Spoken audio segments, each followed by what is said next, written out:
if you run an experiment that's designed to drive add to carts up and add to carts stays flat or is negative, but your conversion goes up, question that experiment. There is nothing that is intuitively right about this experiment. Rip it to shreds to understand what happened.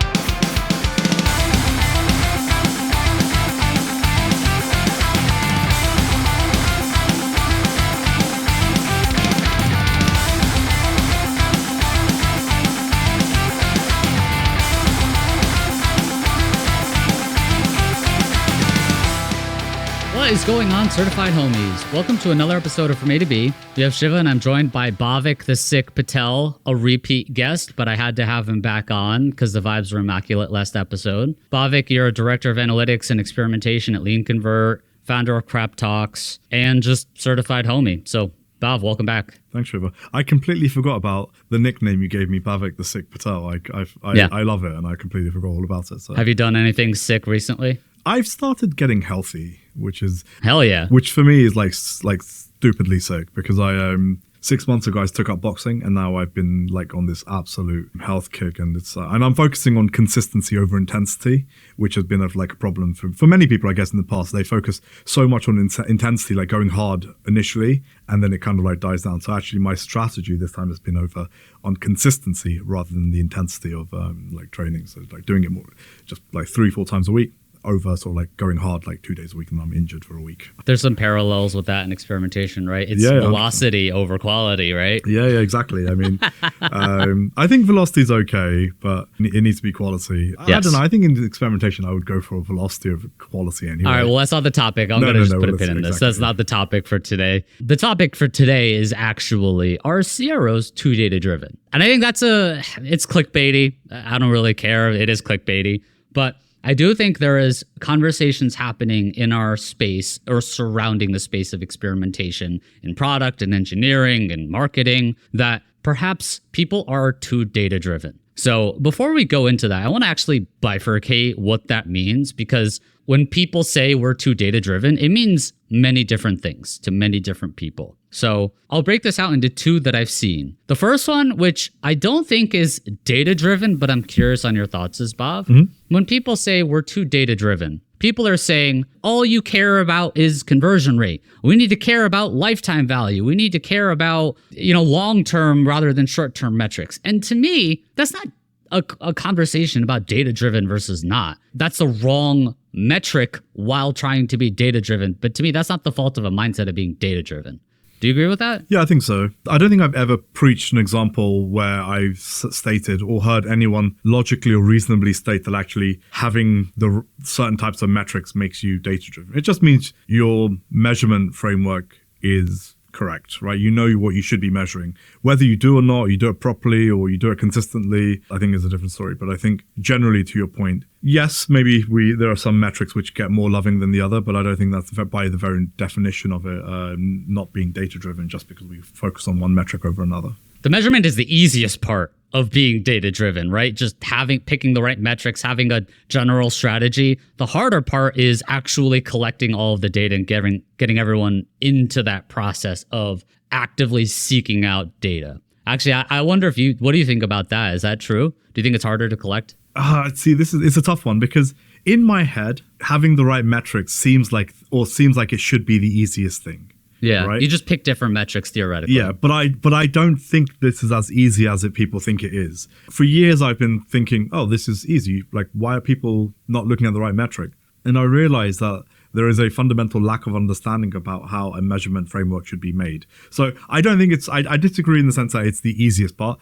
It certainly should be easier, but I don't think people necessarily do it right. But assuming you get it right, then you're right. The data collection is the harder part, and more importantly, knowing what to do with that data. I think this is where a lot of people fall down because they will look at the data and they'll be like make some false claims off the back of it, or they'll chart up a graph and draw some conclusions, or they'll do some statistically significant calculations and then misinterpret what the meaning of significance actually means. So yeah, I think knowing what to do with it is the hardest. Collecting it is the second hardest, and then it's not easy, but it's the third hardest, I should say, is knowing what to measure. So there's a cycle, right? Or that's not a cycle. There's a line of maturity. You first have to have a willingness to want to collect data. Then You actually have to collect the data, some data. Then you have to collect the right data. And then you have to do something with that data. I'm just kind of like talking it out loud. There's probably other steps. I kind of just thought through this in 30 seconds. Oh, this is wrong. Fuck you. No, it's mostly right, actually. I mean, I don't disagree. I think by and large, your 30 seconds of thinking there largely encapsulates majority of what is considered to be part of the overall data-driven process. So I guess the data-driven part, I guess, assumes that you have collected data and it's accurate. And data-driven means you have the data available and then you're saying, F this, I don't want to use it, leave it alone. I'm going to do something else in a different way. I guess that's data-driven or not data-driven. Yeah, I mean, there's data-driven, there's data-informed, right? So data-informed is you have some data, great, you know what the health of your company is. Data-driven, in many ways, is taking action off the back of that data and using that data to drive in decision-making. I think this is where it's a bit of a gray area because people think, oh, we have reports, therefore we're data-driven. And it's not necessarily true. I mean, you have the reports, you probably collect the data, so you've done a lot of it, but that kind of like that final 20% of really becoming data-driven is about using that data to make decisions and not letting the absence of data or an abundance of data cripple your ability to make decisions, right? And I think this is a big part of decision making. I think if you have a data-driven mindset, which is such a high bar to achieve, every decision is driven by data. You can't be data-driven and then sometimes follow the data, because then I think you're back down to data-informed. So it's such a high bar to achieve that I think a lot of businesses do struggle with purely being data-driven. And in fact, I'd say there's not many that are actually data-driven because that's such a high bar to achieve. Yeah, I mean, I guess that's a fair statement. I don't think you can be data-driven all the time, right? Should you discount intuition in favor of data, or let's say your data heavily suggests one thing or marginally suggests one thing versus someone who's got an intuitive view on something but they don't have any data against it. In those instances, which one do you use? So like marginal data, like say like this is, hey, this says that we should do 60% this or 70% we should be doing this. And then someone with some intuition says, well, actually, no, we shouldn't. In those instances, who do you listen to? So I don't think it's completely possible to be data-driven 100% of the time. I think having the data available and knowing when to use it to make decisions, when to hold off making decisions, I think that starts to become sort of like almost like Zen-like, right? If you're one of those people who's like, oh, no, I can't make a decision without data, well, you're kind of missing the trick. If you have all the data and you only make decisions off the data and you don't listen to your gut instinct, is that correct as well? I don't know. I don't think it's necessarily always accurate. And I say this as probably the most extreme version of a data advocate. You'll probably know, I hope. But even I would be on the fence about like how often should I use the data and how much should I listen to. But that's not the nature of this conversation. This is just my view on sort of like. Let's take a step back here. Is intuition data? Is qualitative feedback from one customer data. Technically, it is data in this singular word. It is a data point. It's a data point, yeah. Right? Yep. I think what we do with it is the challenge. Maybe it's worth exploring that a bit more because someone's intuition can be, I think our users want this. And if you just make that statement without any actual reasons behind it, and it's just a thought in your head, then it's intuition. And technically, I would say it's not data-driven versus, I've said this story and I'll say it again. Like I talked to someone who was a challenge, big hippo type person. They'd kept on saying like, we have to do this, we have to do this. And it was such a struggle because they were challenging in the way that they communicated. They weren't really open with the way that they thought through things. So finally, I think it was at a happy hour or something. I was able to break the walls a little bit and have a conversation with this person. And I was talking to them about this idea. I was like, tell me a little bit more about this because I do want to work with it, but I need something more than just we have to do this. This person was like, yeah, I went to trade shows and I talked to people and they're like, this is something that we really want. I'm like, this is a great idea. This is beautiful. If it's intuition for intuition's sake of like, we should just do this thing, then it's probably not data. If it's backed in something and they're able to explain the why behind it, and there's shades, right? Some data is better than other data and more data is better than less. In that case, it was such valuable data. That was a great thought that seemed like intuition, but really was high quality data. The reason I like data and the reason why I always push for data is that there isn't generally a hidden agenda. The data is what it is. It's unbiased in many ways, assuming it was pulled without any sort of like preconceived notions of what outcome you wanted, and then you manipulated the data and cherry picked certain segments or certain cohorts or certain locations or whatever, geographic, like or some demographic to manipulate. I think generally data is, to some extent, it's unbiased, or at least it's not consciously biased, right? So this is why I really advocate for data. My view on sort of like intuition is you've got to know the person, right? You've got to play the player and not what they're saying. If the person is someone who's got years and years of experience of something that they've like thrown their heart and soul, invested their time and knowledge into to acquiring that knowledge, I think that is intuition. When you've got someone who's come in new to a job, they're trying to make a name for themselves and make a big splash, that's ego. Sometimes it's ego over intuition. Like, I don't have anything wrong with intuition, right? And this is one of the reasons I don't believe in having a centralized CRO team who does all the experiments, is because we lack context often. Whereas actually, if you work with the domain experts who have spent 40 hours a week, week after week, 52 days a year, 452 days a year, 52 weeks a year, or whatever. Only 52 days a year. Days a year. Oh my goodness. Thinking about this, they have like intuition, right? They have knowledge. They've studied, they've spoken to people, they have domain expertise. And one of my favorite experiments, and I quote this as my all-time favorite experiment, I was working at Gusto. Our warehouse team wanted to run an experiment. So basically our data science team had built a new routing algorithm to route boxes around the factory line so that the pickers could pick the vegetables faster and ingredients faster. And they didn't know how to like validate if this new algorithm was working. So what we had now is we had the data scientist who built the algorithm. We had the factory warehouse team who knew the ins and outs of working on the operating line, and me who knew how to put an experiment together and control for confounding variables and things like that. And we ran this as an experiment. We had to control for things like holidays and sick days and lunch breaks. And we had to control for all of these things to then get an answer that actually, did we pack more boxes faster? And that is an experiment I never would have run because I don't know how a factory line works. I don't know how to write a routing algorithm. We took 3 people's experience and expertise, and maybe you could argue the warehouse stuff guys were more intuition than they were sort of data driven or data facts, but we kind of built a experiment that allowed us to validate this. So it's not the perfect example, but I think this is where it's kind of like, as CROs, we won't always have intuition. What we have is data, and this is where we kind of lead to the sort of like the crux of this discussion is, are CROs data driven? And I don't think so. I'm trying to figure out how to like phrase this, because the crux of our conversation here is, are CROs too data driven? And now I'm chewing on this a little bit more. It's kind of CROs' role to be too data driven. Follow me on this.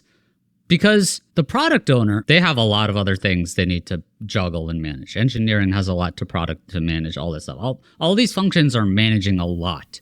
Ideally, they have a mindset towards collecting data, a CRO mindset, but it might not be their role to do all of it because, again, they have a lot of other shit they got to do. I started with the prompt of our CROs too data-driven, and I think I'm more leaning towards the title of the episode being CROs need to be too data-driven. You know what I mean? Yeah, I agree. I mean, it loses its clickbaitiness, but it does. I'm all about clickbait. But I do think that has to be the conversation. Like, we have to pull. And it's like yin and yang. Or I guess it's more yin and yang than tug of war, because tug of war implies you're competing against each other. That's not the case. It's just complementary skills. You are helping to fill in a role that the other teams aren't able to necessarily fill, and that they need you just like you need them. So it is more yin and yang. But I do think CROs have to be the ones driving the bus of data-driven, maybe to a point of a fault of being kind of annoying about it, because otherwise, what is the alternative? If you're too passive in data collection, then they're going to be pulling a little bit more towards their needs. Maybe if, we can reframe the title to be even more clickbaity to something like, should CROs be intuition driven? And then we start to get to the point like, actually, how much of the CRO, because we expect people who work in certain disciplines to know their domain at a very deep level, but maybe not have the data and facts to go with it. All they have is intuition, right? Like, okay, the people who are slightly more savvier will go and seek out data to validate their assumptions or to fuel their knowledge and understand their customers a bit more. But for the most part, Mr. Ms. CMO may not always have all the data at their hands, or the product director may not have all the data at their hands. So they will rely to some extent on intuition, and that's okay. The question, I guess, maybe should be, should CROs operate with a higher level of intuition or a higher level of data drivenness? I mean, that's a no, right? That's got to be a no. It's a no, but you'd be surprised. I mean, I'm not sure about if you've seen. I mean, the right answer is no, but what people probably do is yes, unfortunately. Although I do wonder how much of it is due to company pressure to just bend the knee versus CROs actively being like, I'm cool to not be data driven. I don't know how many people gravitate towards the CRO field to then just be intuition focused. I'm sure some, but I don't know how many people, like, this feels like a self-selecting pool of people who go into experimentation for these reasons of data driven, not hippo thinking. But then it depends on sort of like at what stage you're thinking about intuition driven. Because if we talk about CROs at the later stages of the experimentation cycle, you'd like to think most of them are data driven because you have to use data to validate your experiment. What I mean by intuition driven is at the earlier stages of the CRO cycle or an experimentation cycle, and how many of them are using early stages, you mean early maturity? No, early stages of an experiment, so like design phase, I see. Like ideation stage, problem stage. And it's at this point where I think the art of CRO takes over the science of CRO, quote unquote, and people then rely more on intuition over data to start to build and create their backlog of problems, which they turn into assumptions and hypotheses and then test ideas. And I think that's when, because if you ask, are you data driven? They're like, yeah, of course. I do a stat sig test on all my tests. Like, okay, well, how do you come up with your test ideas? Like, oh, well, intuition. And I think you'll hear we're customer first and everyone says all the right things, but how many are genuinely using data to inform? And I mean data in all of that sense. I don't just mean like numbers and rows of data coming out of GA4. I mean qualitative feedback, competitor feedback, customer insights, the whole pool of information that is available to fuel a CRO program. How many of them are using that versus how many of them are just trying to say, hey, we're going to take some best practices and try to test them first? I think that goes back to like the maturity conversations too, because if you are early stage experimentation, you're just growing into it. I would say you're growing into your data-driven journey. It's okay to not be perfect. It's okay to start with best practice testing. You'll learn very quickly it doesn't work that well a lot of the time, just very much dependent. But I think it's okay if you're on your data-driven journey and you're still in data informed, but you have a vision towards growing and you're working on a strategy. So I think that's fine. I was going to ask you, you're trying to squeeze the prompt into like, should CROs be more intuition based? I mean, we don't have to. It was more just a different framing of it, in a sense that... It's a joke. I'm joking. I know you're not actually doing that, but I do want to push a little bit more into that because I think some people hope that CROs are more intuition based. So I read this quote from some video from someone, but I'm not going to call them out specifically, but effectively their quote was like, instead of product owners, CROs, experimentation, whatever, instead of these folks making intuitive decisions, they rely on what an A/B test says. And they're saying this like, that's good advice. And I'm like, is this good advice? This feels like terrible advice. And I was pushed down the path of like, let's just say for an example, you're an e-com site, and you're like, we have a sticky CTA, and we believe a sticky CTA will improve conversion rate because too many people are at the bottom of the page and then they have to scroll all the way back up. There's some data, there's some research, and then we believe we'll see add to cart rates go up, we'll see checkouts go up, we'll see all this stuff increase because we're solving a core problem. You run the test, conversion rates go up. What happens if like add to cart rate goes down and you're looking just at that one metric at the end? I'm playing devil's advocate here, but there's probably something when people say you rely too much on data, i.e. A/B test results, and not as much on intuition or like analyzing this doesn't make sense. Our hypothesis isn't proven right. Should we just ship that decision because it's the data? Like what is that data driven? I'm kind of curious what you think about that. Oh, this is a really interesting topic for me because there's no right answer, by the way. Like anyone listening, this is not us saying this is facts. I'm just like exploring this idea. What Bhav said might not be what you believe, and that's okay. Yeah, and I think, first of all, what I say is correct. Just okay, fair enough. Sorry, I apologize. If we're going to go down that route, blindly trust Bhavik on everything. No, but you are right. Let's say you run an experiment that's designed to drive add to cart rate. Now, add to cart rate, and you have your guardrail metric as overall conversion rate. Now, let's say add to cart rate is negative, and then your overall conversion rate is increased or has gone up, right? And it's stat sig. The example that I described. Yeah. In that instance, I would question everything. And I think this is where, and I know I jokingly talked about intuition, and actually there is an element of intuition that needs to come in. I think the problem with intuition right now is it's being used in the wrong way. Because to me, in that test, intuitively, if you run an experiment that's designed to drive add to carts up and add to carts stays flat or is negative, but your conversion goes up, I would question that experiment. I would rip it to shreds to understand what happened, because there is nothing that is intuitively right about this experiment. And I say this having seen this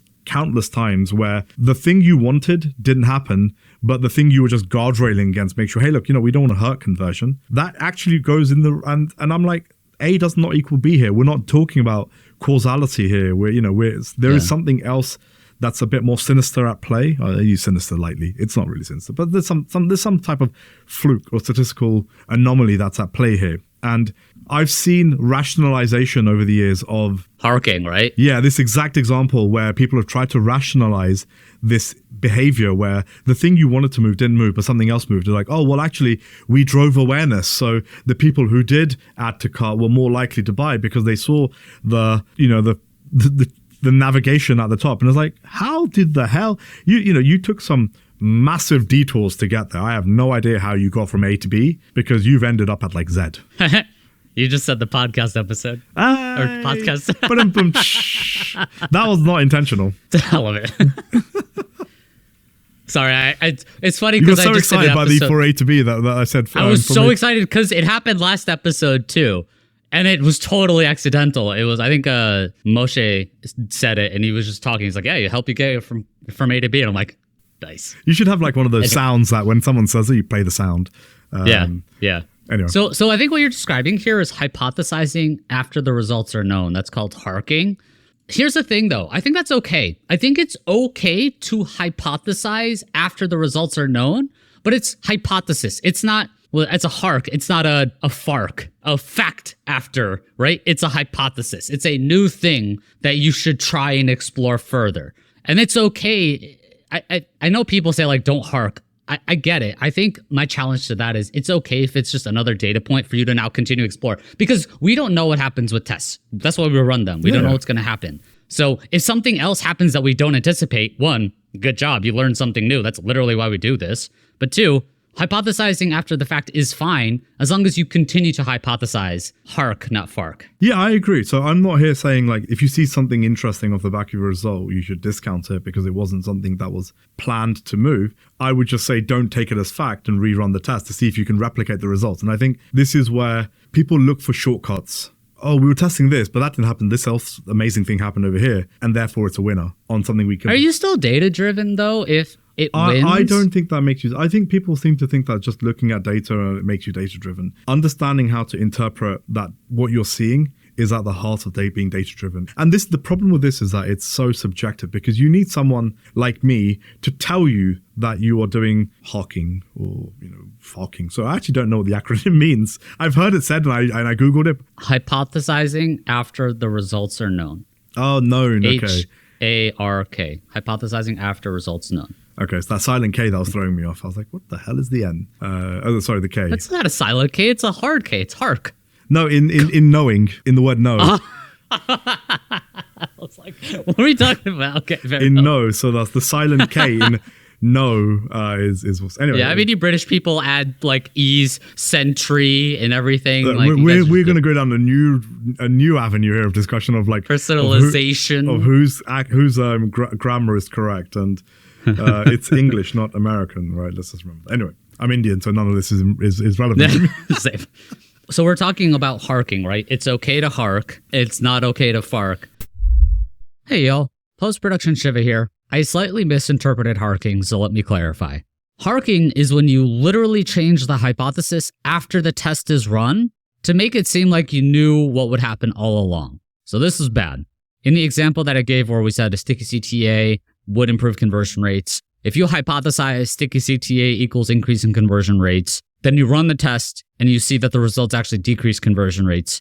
Then you go back into your test doc and you're like, actually, we knew this all along. Or we know that if we add a sticky CTA, it'll decrease conversion rates. So this is bad. This is really, really bad. It's deceptive. It's slimy. It's all the terrible things.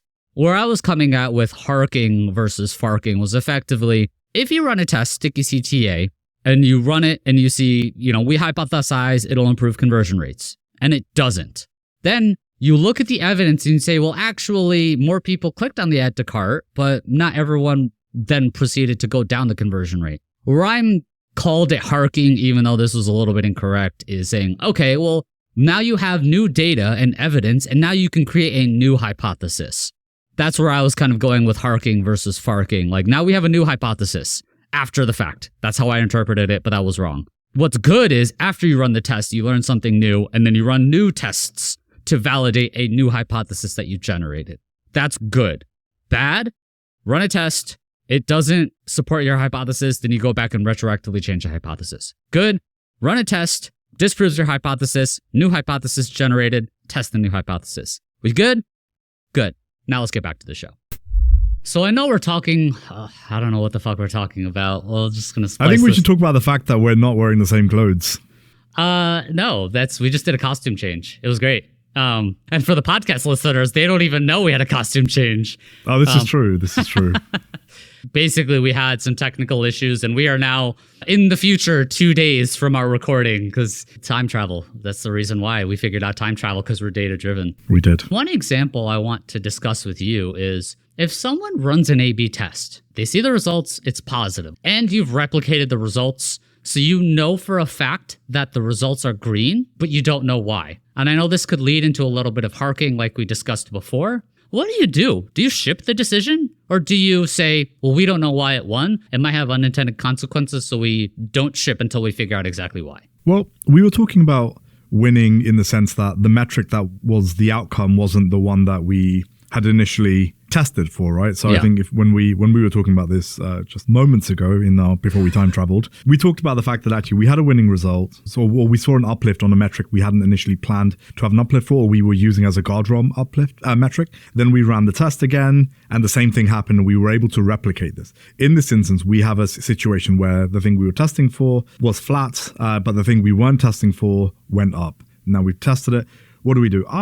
This is such a really tough one. I would roll it out in this instance because you've tested it, right? And the fact that you've tested it again, and this time it was a very conscious decision to test again, that some effect was happening, I would say yes, go for it, right? Because at this point, I take comfort in statistics. If you do it the first time round and you see this number, there is obviously a risk of a false positive, right? You know, it's that green jelly bean effect. Wait, what's the green jelly bean effect? Oh, you don't know the XKCD comic? Oh, I know what you're talking about. Yeah, let's explain it for the listeners, though. So the green jelly bean effect is there's this little comic cartoon where there is a stickman character who's running an experiment on something and it didn't win. And it was about jelly beans, and they found that actually there wasn't an uplift. But then they went and they checked the yellow jelly beans and the blue jelly beans, the red jelly beans, the purple jelly beans, and they did 100 of these, and they finally got to the green jelly bean. They found a statistically significant result, and they were like, "Yay, green jelly beans helps you lose weight." I don't know what it was. It was something dumb like that. We'll put it in, maybe Shiva, you can put it in the show notes. And in that instance, that is a false positive, right? When you test something enough, you're going to find a winning result because it's something around the family-wise error rates that you're starting to approach statistical certainty. When you test for enough results, you're going to find, or when you run enough statistical significance tests, you're going to find statistically significant results. So in this instance, going back to our example and our problem, we've tested something, we found something obscure happened somewhere. We were like, okay, well, let's test again. This time we were testing very consciously that something had happened. Even though we can't explain it, there is an effect, right? I would say, in this instance, roll it out and then try to explain it. Because again, moments ago, before time travel, we were talking about capitalizing on this result. Yeah. And should you not capitalize on it? And we should, right? If we've done due diligence, then why would you not capitalize it? Even if you don't understand it, there may be, and then it's once you roll it out, then you can go away and explore it further. You can look at segments, you can look at subgroups. Are you seeing anomalies somewhere? Is the uplift happening in a certain cohort or a certain country or a certain device type or a certain stage in the user journey? I don't know exactly what, but I would roll it out and then explore, because ultimately you were looking to make a decision. The experiment was there. It was designed to help you make a decision. You tested it again. You came to the same outcome. you've had decision made, right? Whether you, in this instance, you don't understand it. Okay, that's a shame. I do like to believe that cause and effect should be at first proposed via some form of hypothesis, which we did. And then the second time round, we had a same hypothesis with a modified metric. We don't know what the causal effect in that instance was, but there must be one. And especially in this instance, it sounds like there was nothing negative happening. I would roll it out and then explore further. I think that's where there's a healthy amount of skepticism that has to be made to make that decision. And like any possible scenario where you might see something negative, uncover all the rocks, confirm for as much as you can that nothing negative will happen. And even post-release, let's say you roll it out to 100%, your server side, you roll it out tomorrow, you're great, you're live, keep on checking the results because it might have unintended consequences. I think you and I are generally aligned that like you roll it out, but let's try and further investigate why this thing happened, why we saw this positive result. I wouldn't hold up the decision to roll something out, but I'm not okay not understanding why something has happened. I think over time I will eventually come to accept it, but in the immediate present where you've just finished the experiment once, you've replicated it twice and you found the same result, there is just something inside me. And I think this now goes down to the analyst mindset where curiosity will to get the better of me. I'm literally in this moment working on something. Someone asked me to help them solve a problem and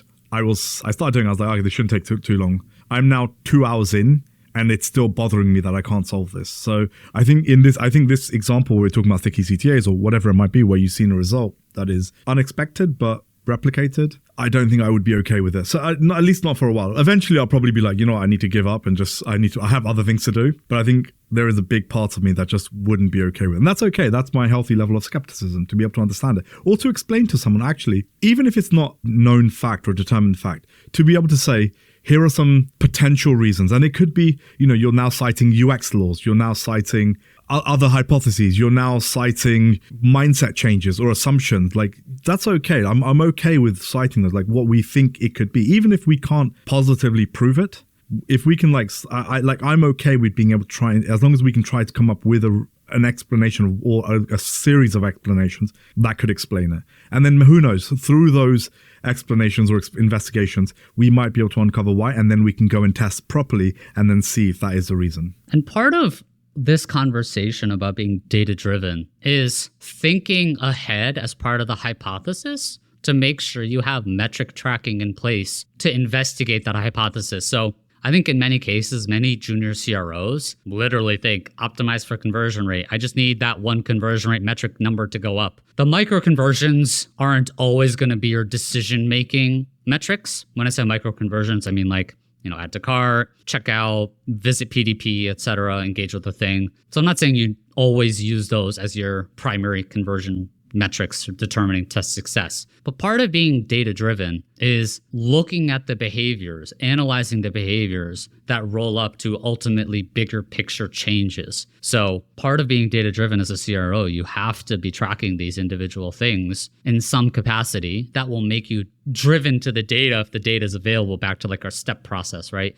You can't analyze the data if you never tracked it in the first place. I think with these things, whether you've got the data or you haven't got the data, I mean, hopefully you have got it. If you're too late, add the data and then run it again, or whatever it might be. Yeah. I think having that kind of like healthy level of skepticism, and even when we talk about like being data driven, I think sometimes it's as simple as, does this pass the sniff test? Twyman's law. Yeah, and I think often what happens is people forget to do the sniff test. This is one of the things I've observed, not in the industry because I can't see how people work, but in companies I've worked for, where people haven't taken the time to say, actually, does this make sense? Is this logical? Like, example where, in the sticky situation, sticky CTA situation, oh my goodness, I can't even say it. Sticky CTA situation, yeah, where add to cart hasn't gone up, but conversion technically it is a up. sticky situation, right? If it the data doesn't match up. Yeah. But in this situation, I would be definitely doing a sniff test. I would be like, well, hang on, how can add to cart rates not go up and conversion rate go up? And there could be a logical reason, but that to me would be a massive sort of like, actually, we need to go and do a sniff test. Like, why has this happened? Is there a logical reason why this has happened? I think it was on the last time I was on the show, you and I discussed, and I was talking to you about something called Fermi problems. I don't know if you remember, if you remember them. Smart person things. I think that's actually what you said Nerd. last time. Yeah.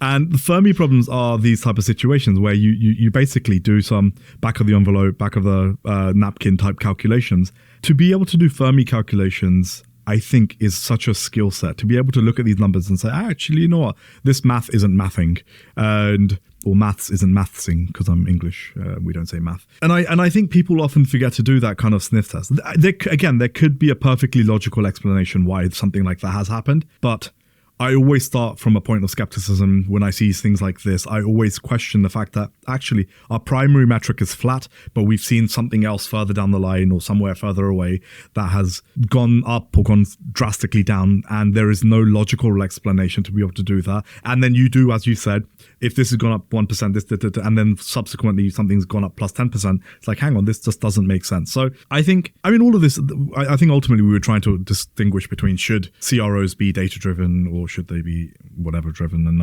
I think ultimately all of these are little skill sets that every CRO needs to be able to have to be able to say, okay, yes, of course, you know, I always preach about the art and science of CRO. Everyone's really great at the art side of things. I always preach for better utilization of the science part of CRO, which is looking at things like numbers and the data and making sure the data is available and being able to do sniff tests and trying to understand why and do those root cause analysis. When you face sticky situations, making sure that you have the wits about you to be able to just say, hang on, like, let's stop a second before we get really excited by the results. Let's just make sure this isn't a Twyman's law effect or something like that. This is something something real, or So I don't know. I think ultimately a CRO should be more data driven, and I've been, for a lack of a better word, accused for being a bit too data-driven mindset when it comes to CRO, and it really bothers me. I mean, actually, it doesn't bother me anymore because I don't care.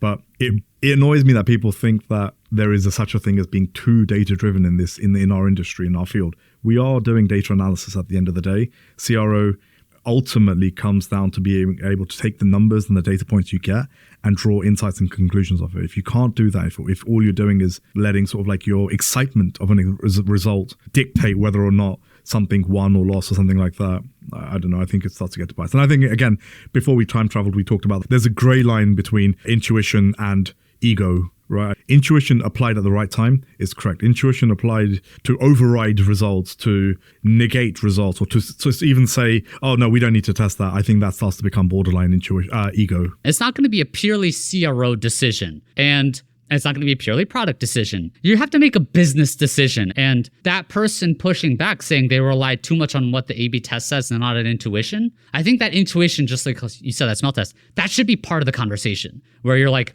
this doesn't pass it. And it's okay to be like, I don't know, this is weird.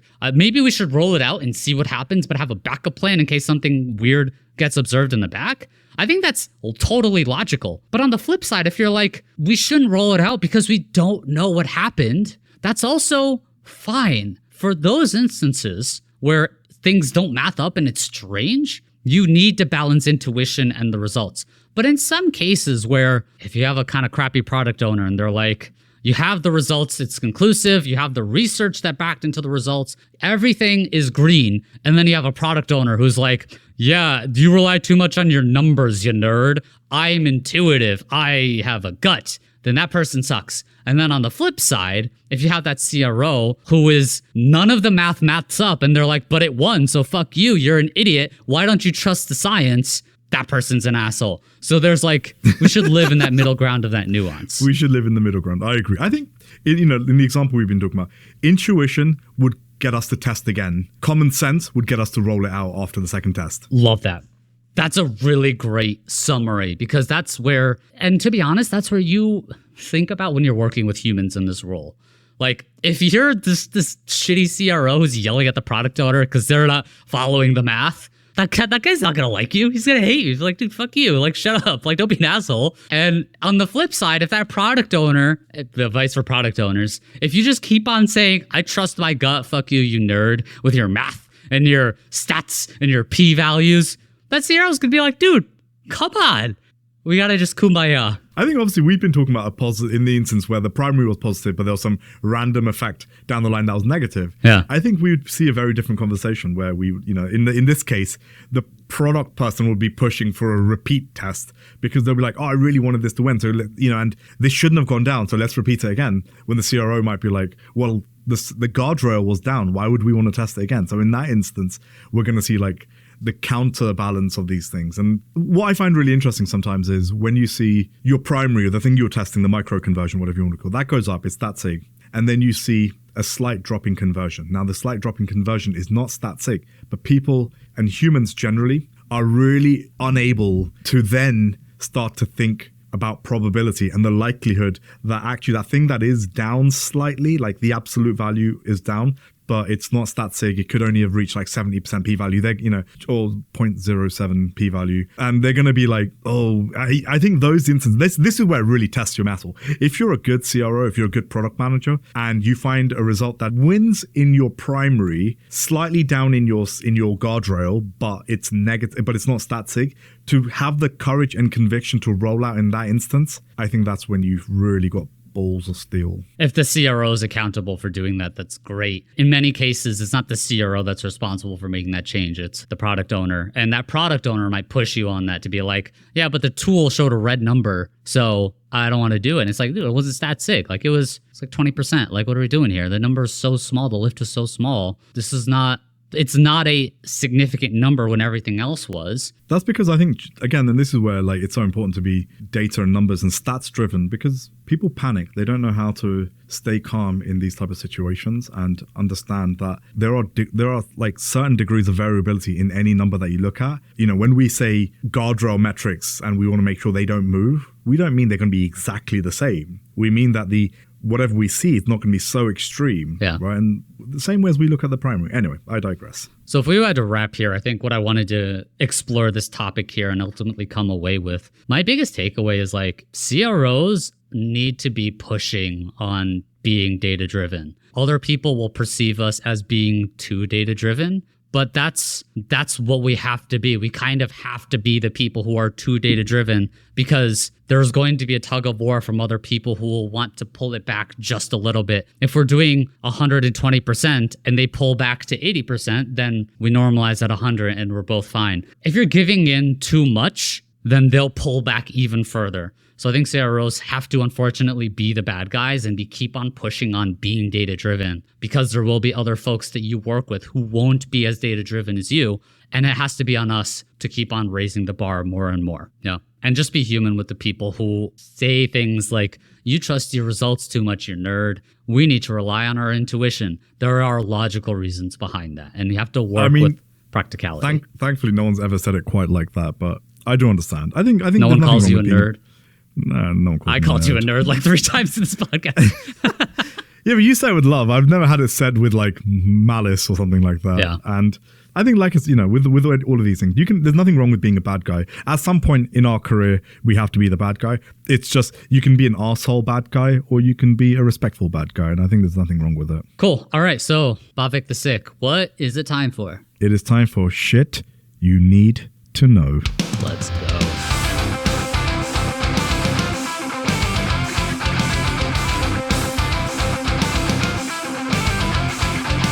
Okie doke. So shit you need to know this week comes courtesy of Nils Stotz.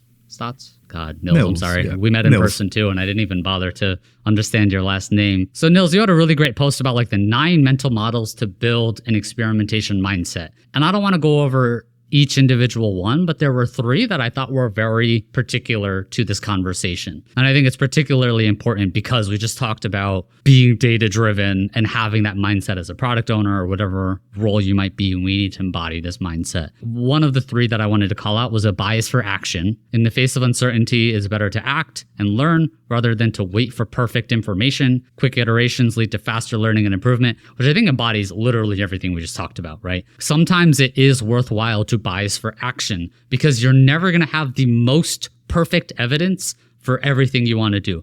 Even in our line of work, if you're at 95%, stat sig, there's still a chance it might be a false positive. We're never going to have the most perfect information in the world. There's always a risk. Sometimes it is worthwhile to bias for action. Any reactions to that first mental model? Nope, except I agree with a lot of stuff that Nils talks about. So amen, brother. Amen to bias for action. Second is two-door decisions. Not all decisions are final. Some doors can be reopened, allowed for experimentation and revision without fear of irreversible consequences. I think this is so important because you should enable yourselves to not set in stone a decision. It's okay to retest something at 6 months later, 2 years later, 5 years later. Things change, people change, sites change, leadership changes, messaging changes. Experimentation is a tool that will enable you to just continuously validate if the thing that you're doing is working. And don't be afraid to revisit things. Even if 6 months ago you ran the test and it lost, go do it again because it might work again. There are two forms of mathematics that you can that the world sees. There is the modern day maths where we have rules and things that have been prescribed to. And actually, when you listening to the second point, it reminds me of that. So there's the maths we subscribe to now that says that these are the rules, and then but if we change the underlying rules, the underlying maths change. And then there's I've forgotten who it was. I think it was Aristotle, or who's the other big philosopher? What is going on? Why are you guys so smart? Here's what Aristotle said in 1962, not 1962, whatever. He was a lot longer. Yeah, I was going to say it's much longer than that. But there's this other view of maths, which is that there is the maths that is, and the example that we use is like, for example, the North Pole exists whether you can see it or not. That is a fact.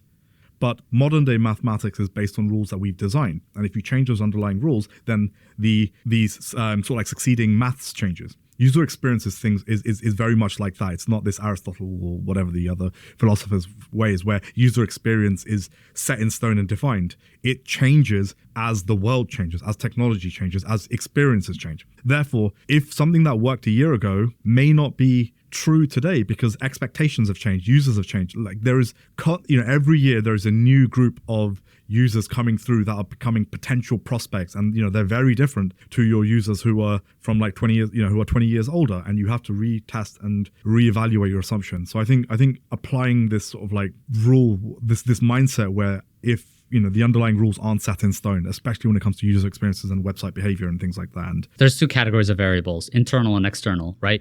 Socioeconomic variables, societal variables, people as a society and things and environments and what's important, it just changes consistently. Like during COVID, the thing that mattered most was not like you adding your Adidas shoes to your cart. It was like getting a mask. It was making sure you're safe, making sure you still have a job. Like that's the most important thing to you in that moment. So that's the external. And then the internal is like your product might change, your site might change, the people coming to your site might change, your marketing might change. So it's at the end of the day, things change. Be okay to revisit. And then that leads nicely into the third and final mental model I want to discuss is data trumps opinions. You might be able to challenge certain parts of the conversation that we talked about because in a perfect world, data trumps opinions. In many cases, you won't always have access to high quality data. And in many cases, you might not have an opportunity to actually test it out. And Nils goes on to basically say, like, let the data guide your decisions. While opinions and intuition are valuable, they should be validated through solid data, through experiments. Think of the hierarchy of evidence. You might have a heuristic audit at the very bottom or expert opinion at the very bottom of the hierarchy. But then you move up, you get talk to your users, get quant research, run an A/B test, run multiple A/B tests. Like you keep on moving up. As best as you can get the highest quality of evidence, do that. But also be okay to challenge that if some decisions being made through no external validation, through nothing, test it. Do some form of validation. And if it's not an A/B test because it's not logistical, and website redesigns are incredibly hard as hell to execute on a technical perspective, as best as you could do that, great. But if you don't have that available for many other reasons, sometimes it's okay to just get that qual research, do a pre-post. I have nothing further to add to that. I completely agree. You agree with the things that I said that were smart? Actually, that I quoted Nils, smart things saying. Smart. Yeah, of course. I mean, so in this instance, I'm agreeing with Nils as opposed to... Yes, you're not agreeing with me. You're agreeing with me parroting Nils. Cool. I think that's a great place to wrap. Bhavik from 2 days from our recording in the future. By the way, I had to quickly double check. It was bothering me. It wasn't Aristotle. It was Plato. So okay. It's called Platonic mathematics versus all like modern day mathematics. You could have fooled really me. Wants to Google I know. You just say a smart name, and I'm like, that sounds right. No, but I was fooling myself if I didn't check. Cool, Bhavik. Well, thank you so much for joining. I really appreciate you taking the time. I think we've come to a pretty good conversation around being data driven, and CROs should be incredibly data driven, but there's a lot of nuance to the conversation. So appreciate you taking the time to kind of explore what the hell it means to be data-driven and what are the best ways to kind of accomplish that in the CRO space. No, thank you for having me. It's been an absolute pleasure. It's always fun talking to you, Shiva. Also, every time I speak to you, I walk away with sort of like new things to think about. And one of my hobbies is thinking. I don't know if I've told you this, but one of my hobbies is to sit there and think. And then I turn like those Plato, thoughts right? into, Or Aristotle? Like Plato, yeah. Well, I mean, the CRO Plato, right? And I turn them into like things I write about in my blog posts and things like that. So Hell yeah. Actually, the whole discussion around intuition has got some sort of like the neurons firing in my brain. So I imagine there's going to be some follow-up to this discussion, like internally, which will beautiful. Tag me, and we'll continue the conversation on LinkedIn and Skype. I will definitely tag you. Cool, Bob. Thank you so much. Thanks, Shiva.